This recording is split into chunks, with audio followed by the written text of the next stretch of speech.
Now, we're starting a new series, and the new series is Meeting Jesus. And the reason we want to have a series about meeting Jesus is because it's our conviction at Victoria that meeting Jesus changes everything. It's our conviction that it's possible to meet Jesus because he's raised from the dead and by his Spirit is present and available for us to meet with. And meeting him changes everything. So if you want to know, I'm sorry, this is a bit light. There's a word there. It says your purpose. It's yellow. I won't use yellow in the future. But yellow, it says your purpose. If you want to know the purpose of your life, what are you here for? Then meeting Jesus will help you discover your purpose. If you want to know your worth, maybe you think I'm getting older now and no one seems to notice me. No one seems to care about me. Or you're disabled and a lot of your life you felt people just not really take an interest in you. If you want to know your worth, that your worth doesn't depend on what you produce or who you're married to or the name of your family, if you want to know your true worth, then meeting Jesus will help you to discover your true worth. Your problem. Meeting Jesus will help us discover our problem. What's our problem? Well, things don't work properly, do they? Things don't work as you'd expect them to work. Relationships are much harder work than you'd expect them to be. Why is it that our home lives aren't all that we'd expect them to be? Why is it we fall out with family members? And why is it that we find ourselves doing things that we know we shouldn't do, but we do them anyway? That's our problem. And if you want to understand why that is, why the world doesn't work and our relationships don't work as they ought to, then meeting Jesus is the key to understanding that. And finally, your potential. If you want to know how you could make a new start, how you could become the kind of person you would like, the kind of person that you would admire, and the kind of person of courage and conviction, then meeting Jesus is the key to discovering your potential. You may be here this morning and thinking, well, I've never met Jesus, and I don't think you can meet Jesus. Let me tell you, this church is full of people who thought they could never meet Jesus and have met with him. I'll tell you the real truth, is this church is led by people who thought they could never really meet Jesus. Now, I didn't think Jesus was alive, but I've met with the risen Jesus. Not face-to-face like I'm meeting with you, but by his Spirit in a real and powerful way. This church is led by people who have met with Jesus. And if you haven't yet, then I encourage you to stick around through this series and discover that it's true for yourself. So we're thinking about meeting Jesus. I've got 3 things I want to tell you from this story about Jesus. The first is the heart of Jesus. The second is the claim of Jesus. And the third is the sacrificial love of Jesus. That's what we're going to look at from this story. The heart of Jesus, the claim of Jesus, and the sacrificial love of Jesus. So let's look at the heart of Jesus in this story. Now, if you were reading this story for the first time, you wouldn't, I think, first think it was a story about Jesus' heart. I think you'd think it's a story about Jesus' power. Mark, the author of the gospel, is very concerned that we understand Jesus' power. In the previous chapter, he tells a story about Jesus calming a storm on a lake. Now, he is in a boat with fishermen. I think fishermen have been through it on a lake before, but these fishermen were terrified. It was a big storm. The waves were doing this, and the wind was blowing, and they were terrified. And Jesus stood up in the boat, and he said, "Be still." And it all went calm. The wind stopped. The waves stopped. And the disciples looked at each other terrified. Still terrified. Now terrified of Jesus. Who is this? Oh, he's got power. Mark wants you to know that Jesus has power. And in this story, you can see power. Here's a woman who touches Jesus' cloak, and it says power went out from him. It's a story of Jesus has power. And also, at the end of the story, if you've got this young girl who's dead, and Jesus wakes her by speaking.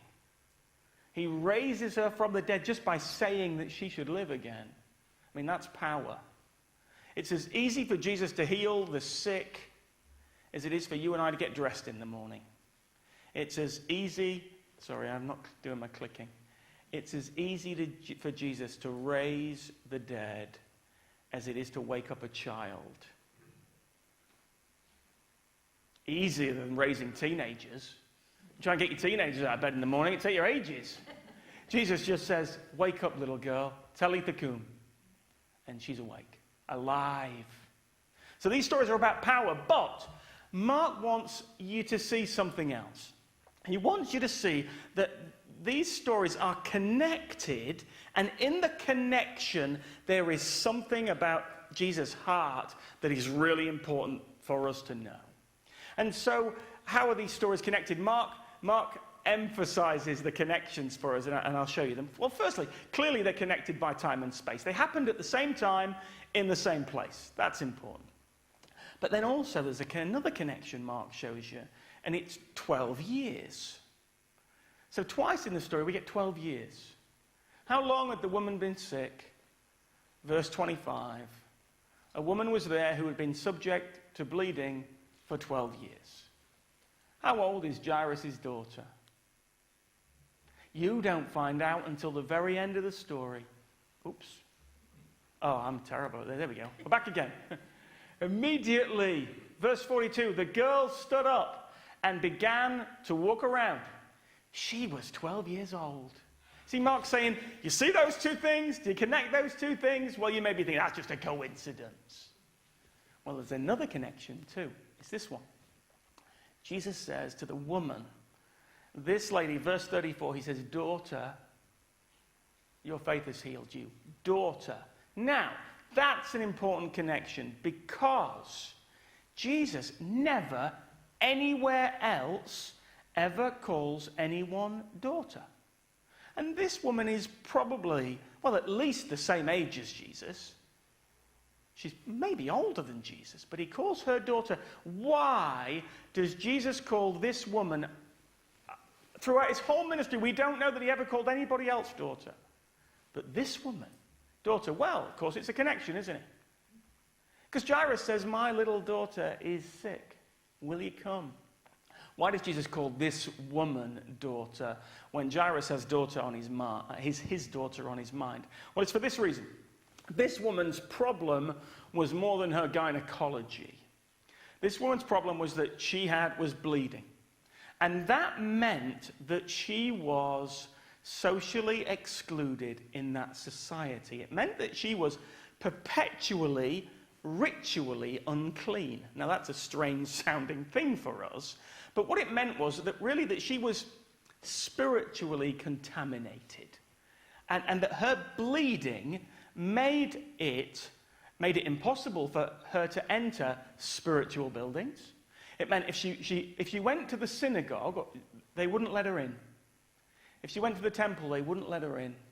Jairus is a synagogue ruler, leader. If she went to the synagogue, Jairus would be shooing her away. You can't come in here. You can't come in here. You're unclean. If she came to your house would become ritually unclean, and you'd have to go through a process, a laborious, perhaps expensive process of it becoming clean again. If she drank from a coffee cup, you couldn't drink from it without becoming ritually unclean. So probably it would just be smashed. This woman has more than a physical ailment. She is socially excluded. She's the kind of person nobody spends time with, nobody invites for lunch, nobody... She's a vulnerable person, a person who's a social outsider. Somebody perhaps that people would exploit. And you see in the story, it says that she'd had this sickness for 12 years and suffered at the hands of many doctors. She paid out everything she had to get well, but she was worse, not better. And so, Mark makes this connection between daughters. Jesus says, daughter. when Jairus is there. Jairus is the opposite of this woman. He's a social insider. He's got respectability. He's the synagogue ruler. He's got kudos in his society. People invite Jairus for lunch. People love to be with Jairus. Nobody oppresses Jairus. Nobody exploits him. He's an insider.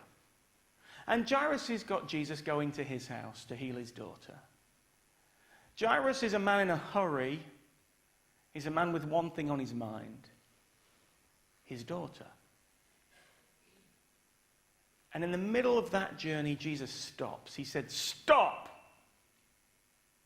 Somebody has touched me." Who touched me? The disciples said, "What are you talking about? Everybody's touching you." He says, "No, but somebody has touched me in a different way to other people. Power has gone out from me." And Jairus is thinking, I imagine, can we go? Can we go? My daughter, my daughter, my daughter. And Jesus says, "Daughter, your faith has healed you." Now, that's important for us to know. You know, it's a simple point. The point is this: that this socially excluded woman is as precious to Jesus as Jairus' daughter is to Jairus. Jairus' daughter will have to wait for another daughter to be healed. And that's a good thing for us to know. It's a good thing for us to know if you're here this morning and you think, "I don't fit in here. I feel like an outsider. I feel that my language is not the same as these people around me, and my dress is not the same, my skin color is not the same. I feel like an outsider in this place. And I feel that people are looking at me and judging me because I don't fit in." Well, let me say this to you. Jesus is not. Jesus is for you. Jesus' heart is for you. And if you come to Jesus, you don't have to fit in this place to come to Jesus. You don't have to be a social insider to be here. If you come to Jesus in faith, he will make us wait for you. That's an important thing to know if you feel like a social outsider. Jesus will make us wait for you. But also it's an important thing to know for us who are insiders. For we who are insiders, it's good for us to remember that when we perhaps see somebody come into the church and they've got more tattoos than we happen to like, or bigger earrings, you know, those big holes they do in their ears, and you think, "Oh, I don't like the look of that." And their language is not the language you were brought up with. Remember, they're as precious to Jesus as your children are to you. And if we would call ourselves and really be the followers of Jesus, it means going out to them and behaving towards them as we would have our children behave to. That's the heart of Jesus. It's a heart that is for us and for outsiders. That's the first thing. The second thing is the claim of Jesus. And the claim of Jesus in this story is linked to the issue of faith. Faith is the big theme of this story. So when Jesus discovers the woman, she comes forward. Jesus says, "Daughter, your faith has healed you." That's amazing. He doesn't say, "I have healed you." He doesn't say, "I with my power as the Son of God have healed you." He says, "Your faith has healed you." Faith is the thing that's encouraged. She thought to herself, if I could just touch his clothes, I would be healed. All of her heart, and if I can just get to him. Jesus said, that is it. That has healed you. That faith. And you notice he says to Jairus, you know, they see one of the little things in this story is that the social outsider has faith. And Jairus, the social insider, the religious leader, the synagogue leader, he's lacking it. Jesus says, Jairus, just believe. Be like this woman, Jairus. Have her kind of faith. Just believe. In that is a claim that Jesus is making. And the claim is this. Jesus is saying, I am the one who is worthy of your trust. I am the one in whom you can rest it all. I am the one who you can look to, and I will never fail you. I am the one. Come to me. Have faith in me. Do what this woman does. This woman says, if I could just get to him. Jesus says, come to me. And I am trustworthy. You see, everybody, without exception, is trusting in something. Everybody has faith in something. Lots of people are trusting in their wealth. Some people are trusting in their wits, their position in society, their career. Some people are trusting in their husbands. Some maybe in their parents. Some people are trusting in the NHS. What are you trusting in? You're trusting in something, and Jesus is saying this. I am the one who will not let you down. All those other things will ultimately fail you. All those other things will ultimately let you down, and I will never let you down. Come to me. Trust in me. I said to my grandma years and years ago, my grandma was the fount of all human wisdom. I said, Grandma, when I was a teenager, I said, how do you know when you're in love? She said, you'll know when you know. What's that? You'll know when you know. You know, everybody, teenagers, you're thinking about meeting the one. Jesus said, I'm the one. I'm the one you can trust.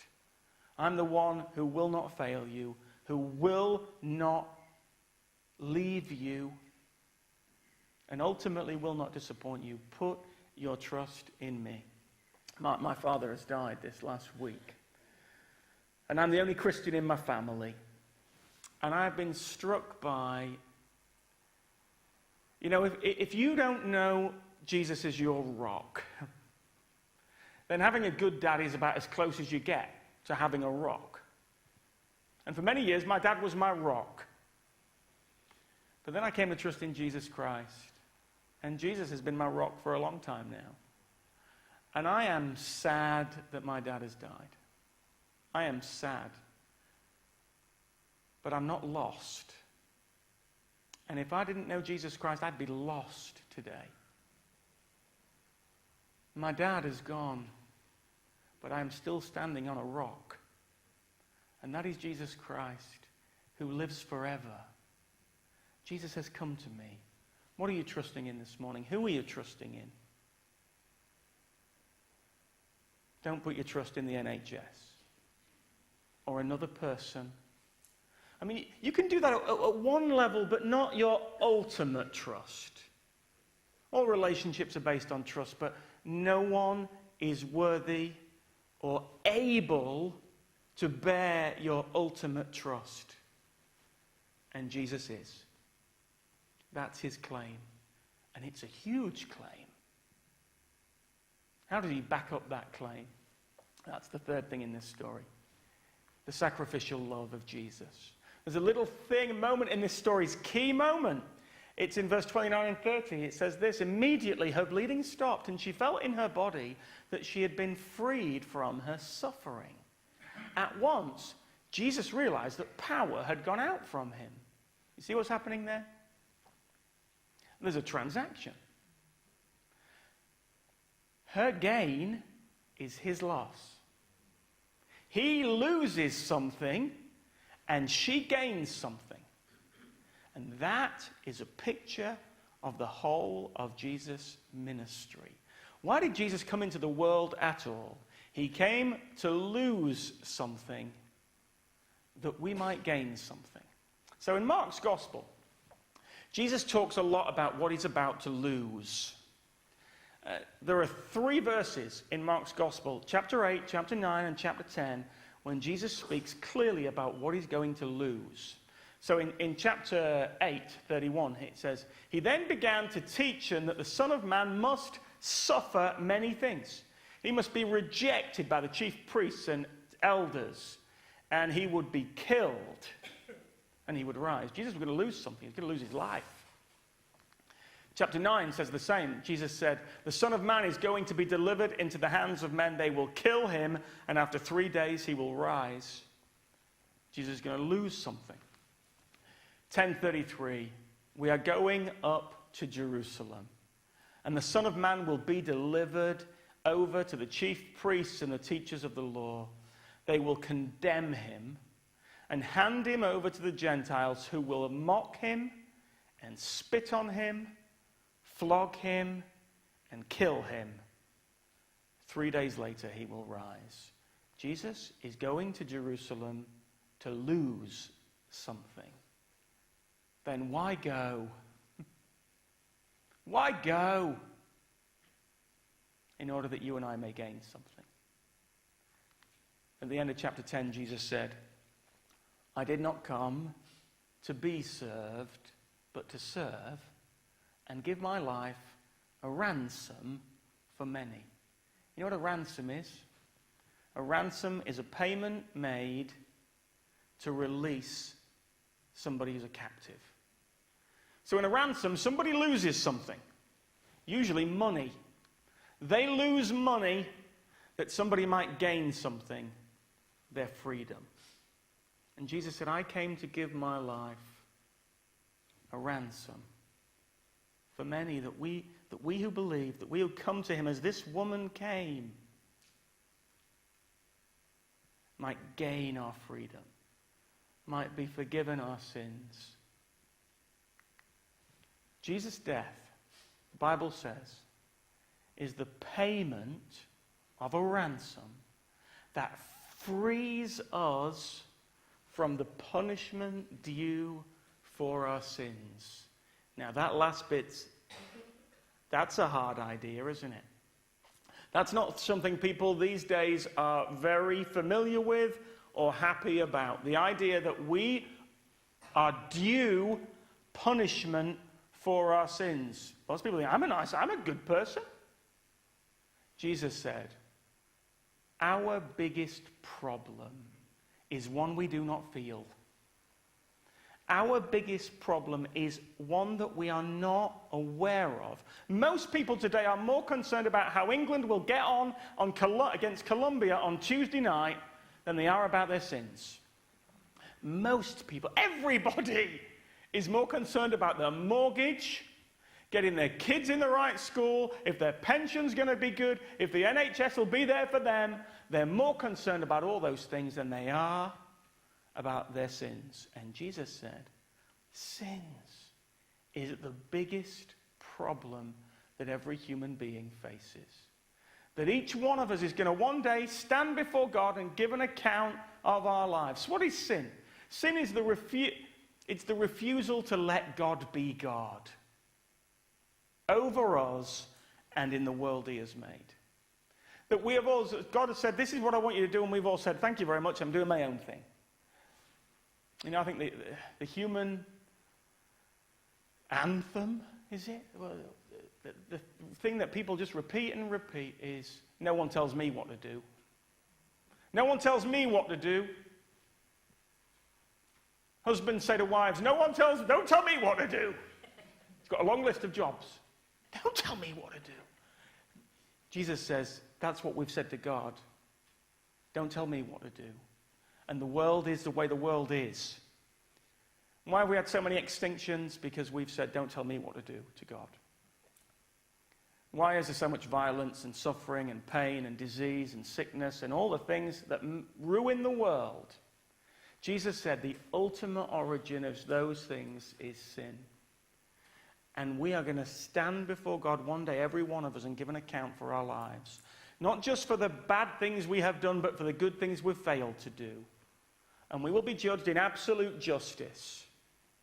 And that is something that we are not ready for. Jesus says, we have blood on our hands, but the blood on his hands washes it away. Jesus' death is an act of sacrificial love. Jesus came into the world to give his life a ransom, a payment that sets us free. That he would lose, that we would gain. That he would come from the highest place and take the lowest place. That we who deserve the lowest place might have the highest place. Jesus came to do for those who will come to him as this woman came to him. everything they need. I brought something to show you. I've got a picture of it on the screen. But this is here. A cycle helmet. The remains of a cycling helmet that belonged to my friend Andy Giorgio. Andy Giorgio is a fast cyclist, and he was riding home one day in Hertfordshire one evening, and dusk was coming in, and he was doing about 30 miles an hour down a lane, and he hit a badger. And badgers are heavy little things. He hit this badger, he flew off his bike, landed on his head, back of his head. Helmet smashed. Took him to the hospital. They said, "You're fine." The helmet died, but Andy might not. If he hadn't been wearing that helmet, he'd be dead now. His wife would be a widow, his children wouldn't have a father. But he was wearing it. The helmet died and he didn't. Jesus came, he said, "Let me be the helmet for you. Let my death be the sacrifice that pays everything necessary for you." He bore the sins of the centuries on his shoulders, and he offers forgiveness. Our greatest need is forgiveness. And he offers it freely at his expense. Jesus came for us. Jesus loves us. That the heart of Jesus